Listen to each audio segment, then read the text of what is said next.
Un internaute m'a posé la question et je lui ai répondu en lui disant que je ferai une vidéo pour illustrer sa réponse. D'autant plus qu'il y a des risques liés au choc électrique. Je préférais vraiment faire une vidéo afin de sensibiliser la plupart des gens qui regarderont cette vidéo et j'espère que ça pourra vous aider pour faire vos essais. J'ai déjà fait une vidéo sur les électrovannes, à savoir comment les tester avec un appareil de mesure. Mais la personne voulait savoir comment on faisait pour la brancher en direct, pour s'assurer qu'elle fonctionnait. C'est une deuxième méthode, mais effectivement, si on craint pas l'électricité et qu'on s'y connaît un minimum, c'est un test qui peut être pas mal aussi. Alors, pour ce faire, vous aurez besoin d'un câble d'alimentation électrique. Alors, moi j'utilise celui que j'ai dans mon stock. C'est un câble électrique avec une fiche moulée, entièrement moulée, vous voyez. Il n'y a pas de fil coupé ou quoi que ce soit. Et en plus de ça, je vous le souhaite pas, mais si jamais, lors du branchement, il y avait un arc électrique qui devait se propager, avec ce type de fiche moulée, au moins vous êtes en sécurité. Bien évidemment, il y en a qui vont se dire, mais moi, où est-ce que je vais trouver ça chez moi? Soit vous vous débrouillez, vous vous en faites prêter, vous allez en acheter un, ou au pire, pour les bons bricoleurs, vous démontez celui que vous avez sur votre machine. À l'extrémité du câble, vous avez des cosses. Parce que généralement, le câble d'alimentation sera branché sur votre filtre anti-parasite, pour pas parasiter la maison et balancer des petits parasites. Donc toujours branché sur cosse comme ceci. En plus, vous voyez, les cosses, elles sont sympas parce qu'elles sont isolées. Pour vous, c'est une sécurité en plus. Je vous dis ça parce que vous voyez, la terre, elle, c'est une cosse, elle, qui n'est pas isolée. Donc, quand je parle de risque électrique, effectivement, si on prend la bobine, puisque celle qu'on va brancher, une électrovanne, pour résumer, encore une fois, c'est quoi? C'est une bobine électrique et un corps.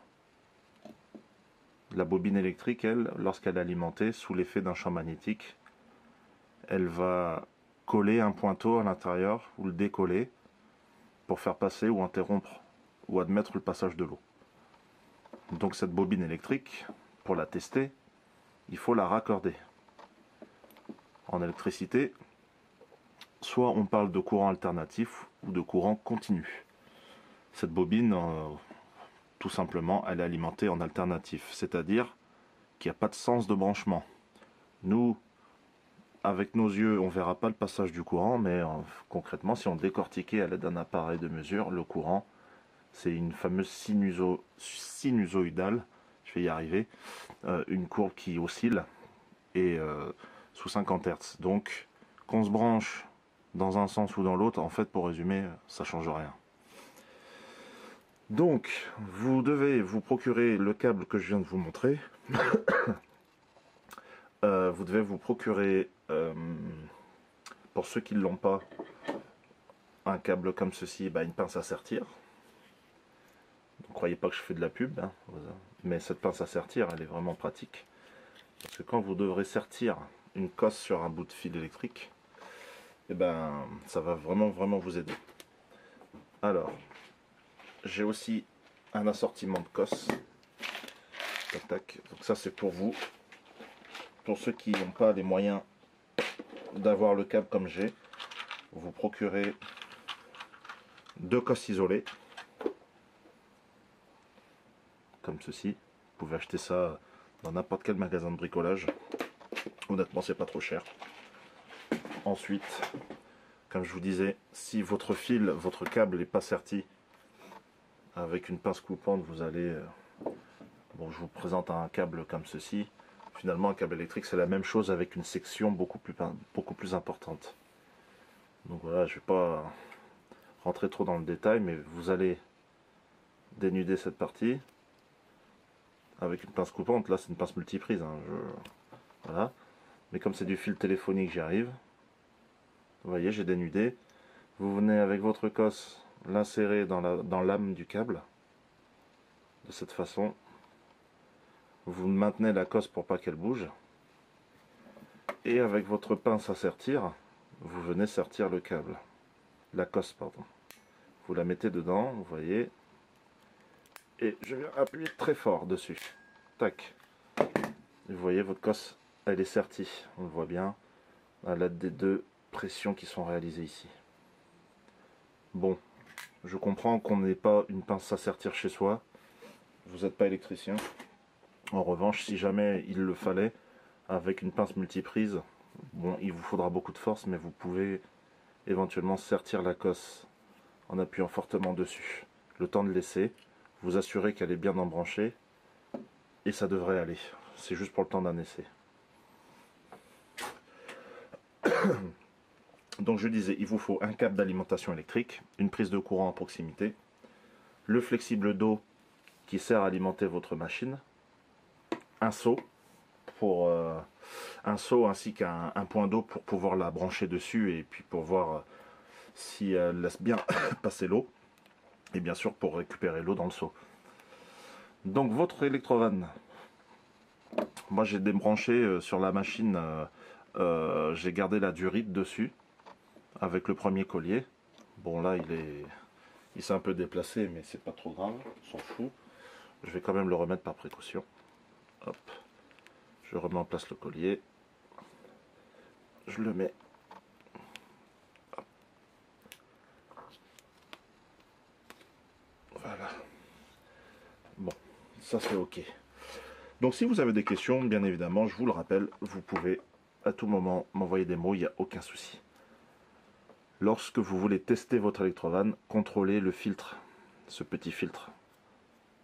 J'avais fait une vidéo aussi, pareil, le filtre était encrassé. Du coup, la bobine ne marchait plus et la machine se mettait en défaut. Alors, la bobine, on n'accable pas tout de suite. Vous venez raccorder votre flexible d'eau dessus, contrôlez qu'il y ait bien le joint, et vous vissez dessus. Donc pour la vidéo, je ne vais pas faire l'essai en direct parce que j'ai pas de point d'eau dans mon atelier. Et en plus de ça, le but du jeu, c'est de vous expliquer réellement ce qu'il faut faire. J'ai pas besoin de la raccorder.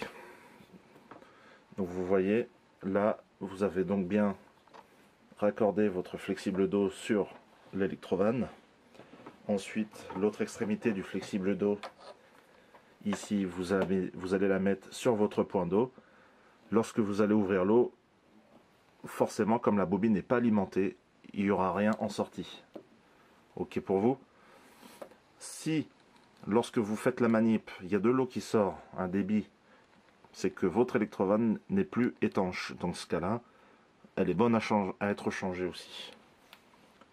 C'est souvent le cas de la panne où le lendemain, vous vous levez le matin et vous avez de la flotte dans le tambour et vous ne comprenez pas pourquoi alors que la machine n'est pas allumée. Donc c'est que l'électrovanne, la partie de l'électrovanne, le corps, n'est plus étanche. Le petit pointeau qui agit sur un soufflet par le tartre n'est plus étanche à 100%. Donc on laisse passer de l'eau. Alors ensuite les amis, donc vous prenez vos cosses. Alors comme je vous disais, il n'y a pas de sens pour le branchement. Il n'y a pas de sens du tout, comme on en alternatif.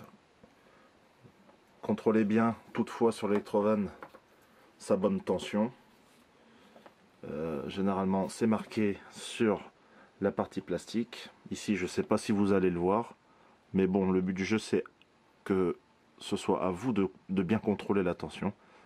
220, 240 volts. Donc on peut se raccorder au réseau électrique. Donc avec les cosses isolées, aucun risque de contact direct, c'est-à-dire aucun risque de se prendre une châtaigne. Je précise, faites bien attention parce que c'est très dangereux. On ne va pas risquer sa vie pour 40 €. Donc sachez qu'il y a un risque électrique quand vous faites cette manip. Pour votre sécurité, utilisez des cosses isolées. Faites pas n'importe quoi. Ok. Donc mes cosses sont isolées, vous voyez bien. À aucun moment je risque de faire un court-circuit. À aucun moment les cosses vont se toucher et créer un court-circuit. Là, comme ça, au moins vous êtes en toute sécurité, vous travaillez bien. Il n'y a pas de problème. Donc je disais, le flexible d'eau, vous l'avez raccordé sur un point d'eau. La bobine, elle est alimentée par ses cosses. Il n'y a pas de terre à mettre parce que c'est pas nécessaire. Il n'y a pas de raccordement de masse à faire ici, de terre. Et ensuite avec la fiche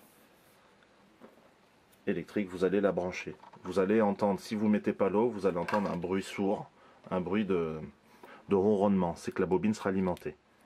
Les bobines, en général, ne supportent pas d'être alimentées sans eau. Donc, vous pouvez faire un essai ou un oubli sur un court temps, mais ne la laissez pas alimenter trop longtemps.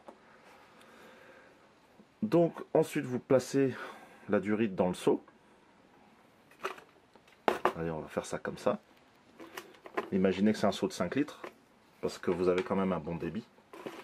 Vous mettez l'électrovanne comme ceci dans votre seau. Vous allez brancher la prise de courant. Et vous allez voir, vous restez la main sur la prise de courant, juste pour faire sortir l'eau, quelques secondes, sur 2 secondes, c'est tout, c'est suffisant. Dès que l'eau va passer, vous allez l'entendre passer, vous tenez bien l'électrovanne avec votre main gauche. L'eau va sortir, vous redébranchez. Ensuite, vous êtes en sécurité une fois que vous avez débranché. Lorsque c'est branché, n'allez pas mettre vos mains dessus. Et surtout, le débit, le tuyau dans le seau, assurez-vous qu'il n'aille pas voler ou projeter de l'eau sur la partie électrique. Au pire des cas, vous pouvez aussi prendre un isolant. Vous mettez du scotch isolant, du Chatterton, vous isolez l'Écosse. Le temps de laisser, ce qui sera encore plus sécure. On ne vous reprochera pas de prendre un maximum de sécurité, voire même un sac plastique. Vous le mettez comme ceci, au moins vous protégez votre partie électrique. À la limite, je préférerais ça. Et comme ça, au moins, vous pouvez faire votre test. Et là, on dit donc que vous avez testé votre électrovanne en direct, en toute sécurité. Si jamais vous branchez l'électrovanne comme ceci, vous ne saviez pas qu'elle ne marchait pas et que ça disjonctait, bon bah c'est que votre électrovanne est morte aussi, votre bobine. Ok. Bon, après voilà, pour d'autres questions sur ce type d'électrovanne qu'on retrouve sur des lave-vaisselle, sur des machines à laver, sur des fours professionnels, sur plein d'appareils électroménagers. Si vous avez des questions, surtout vous n'hésitez pas. Je vous rappelle que je suis là pour ça, pour vous aider. Ça me fait plaisir avant tout. Salut à tous et à très bientôt.